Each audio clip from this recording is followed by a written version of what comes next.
Jack Morton visits his mother's grave with a birthday cake, while two women converse about his suitability as a member of a secret society. The blonde woman thinks that an orphan criminal should not be a part of a prestigious organization, but her companion is certain that the young man's skills are sufficient to overcome this obstacle. Upon opening the envelope, Jack initially reads that his enrollment has been denied. However, within seconds the contents of the letter mysteriously change. With a heavy heart, Jack bids farewell to his grandfather and sets off for campus. Although Peter is happy for his grandson, he feels a tinge of sadness as they part ways.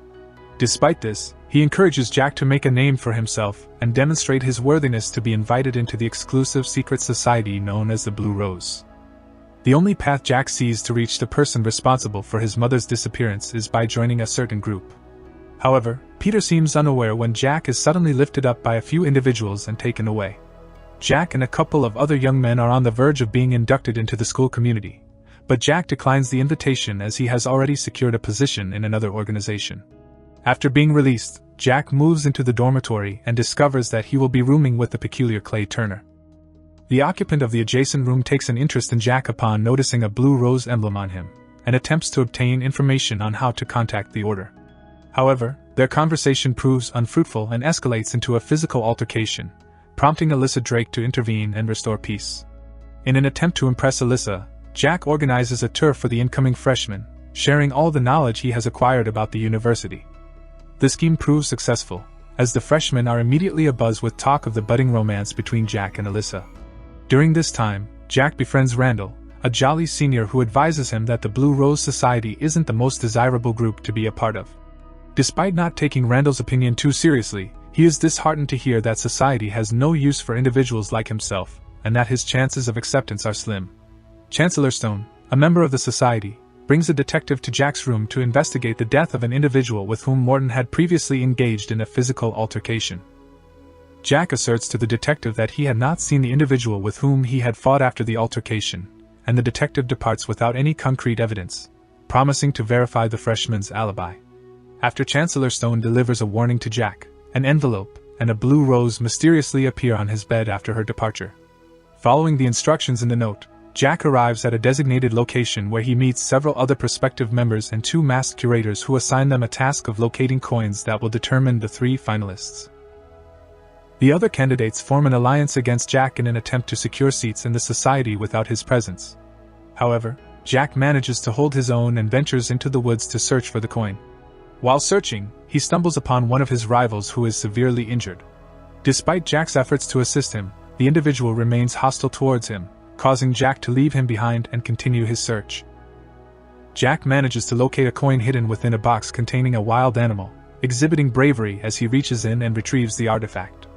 However, this only serves to further irk his competitors.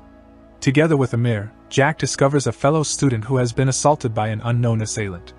Unfortunately, despite their efforts to seek medical assistance, the student passes away, leaving Jack with more questions than answers.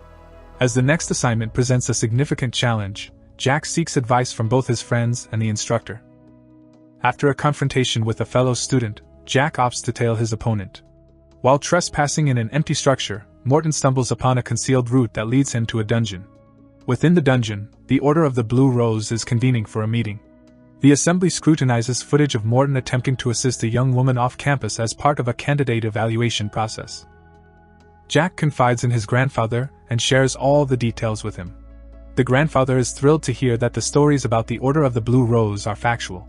While Peter advises Jack not to worry, Morton still feels scared, especially when he discovers another letter and a protective talisman from the members of the Order in his pocket. Suspecting that Alyssa is also a member, Jack confronts her and asks some probing questions, which makes her feel uneasy. As part of his assignment for the Order, Jack is required to exhume his mother's grave. During this task, Kyle records Jack's actions and uses it as leverage to demand that Morton step down from the competition unless he wants his secret nighttime activities to be exposed. While they are engaged in a heated argument, a massive werewolf suddenly emerges behind Kyle and lunges at Jack. However, to Jack's surprise, the creature does not harm him. Later on, Jack encounters the handlers who inform him that he has been eliminated from the competition. In an effort to calm down an angry Morton, the Order's servants use magical dust to subdue him and carry him away from the scene. Once he regains consciousness, Morton notices a withered blue rose nearby and seeks assistance from Alyssa. He pleads with her to give him another opportunity, and shares his encounter with the creature in the forest. Morton's grandfather, Peter, sketches a drawing of the monster based on his grandson's account. Recognizing it as a werewolf, Jack implores his grandfather to assist him in locating the beast. However, Peter believes that nature should take its course and prefers not to intervene. Alyssa informs Chancellor Stone about the werewolf encounter, causing significant concern for the Order. However, the Master prohibits Alyssa from sharing her opinion and instead seeks the advice of more seasoned advisors. Meanwhile, Peter advises his grandson to carry a weapon with him for self-defense. While en route to the campus, Jack spots a werewolf but manages to evade the creature. Morton feels embarrassed after emerging from the woods with only a stun gun.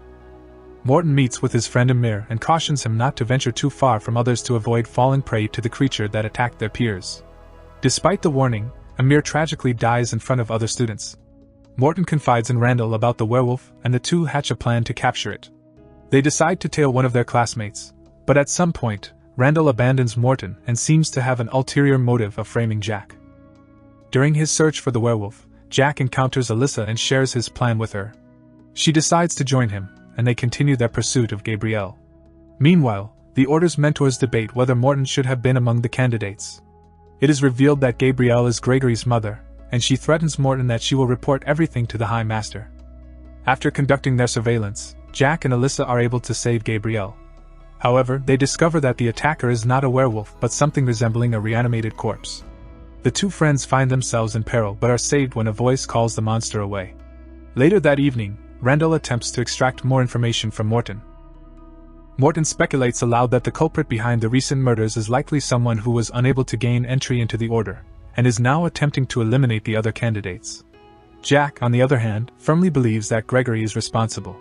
Meanwhile, Alyssa conducts her own investigation and discovers that witnesses had spotted a golem at night, a paper and glue creature that is activated by a magic word inscribed on its forehead.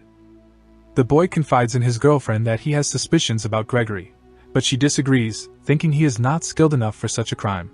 Later, in their room, Jack notices that half of Clay's body is covered in dust. When their roommate arrives, he confirms Jack's suspicion that he is a golem, and intends to harm his friend. Morton recalls what Alyssa had told them and wipes off the magic word from the golem's forehead, allowing Clay to escape.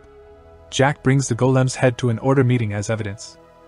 Upon reviving the monster's head, the Master uncovers that it was created by Margaret, Gregory's mother, in order to clear a path for her son. Jack is accepted into the Order for his success in defeating the golem. During the unmasking ceremony by the headmaster, Morton is shocked to see his long-lost father standing before him, unaware that Jack is his own son. Morton had been searching for his father for many years. Jack is being pursued by a werewolf, and in an attempt to escape, he takes refuge in an abandoned house. However, he soon discovers a new danger, and something from the box he had with him covers him in thick fur. When he wakes up, he realizes that he is naked and covered in fur. He spots Randall and a group of strangers who identify themselves as the Knights of St. Christopher and admit to being werewolves, just like Jack has become. At first, Morton doesn't believe his friend's claims about being a werewolf, but his doubts fade when Randall shows them pieces of a deer and admits it was his meal the previous night. Jack is outraged and demands to be turned back into a human, but the Knights of St. Christopher inform him that he must pledge his allegiance to their cause. Despite their pleas, Morton decides to flee, and his friends warn him that they will kill him unless he has a change of heart. While on his way to the campus, Morton falls ill and starts to undergo a transformation. However, his attention is diverted by an altar with vanishing pictures of the deceased. As part of his first task for the Order, Morton is assigned to clean up the ritual hall, which Alyssa will supervise. At the Order of the Blue Roses party, Morton is required to work as a waiter. It's there that he comes face to face with his father, Edward, and he struggles to contain his urge to turn into a wolf in front of everyone. Randall discovers that Jack has been admitted into the Order despite his initial reluctance, and he discloses to him that he will be their double agent, serving as a werewolf within the Blue Rose. Edward assembles the Order's most gifted students, and entrusts them with the task of breaking the spell on the obsidian.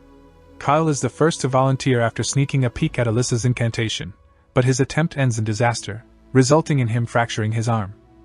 Peter comes to visit his grandson and proposes a new plan to his brother, urging him to gather evidence of the Order's existence so that they can expose it and bring down Edward. Alyssa invites Jack over for his first magic lesson, but he declines, afraid that any sounds of sorcery may trigger another werewolf transformation. Meanwhile, Morton spends the evening practicing how to control his impulses in his room.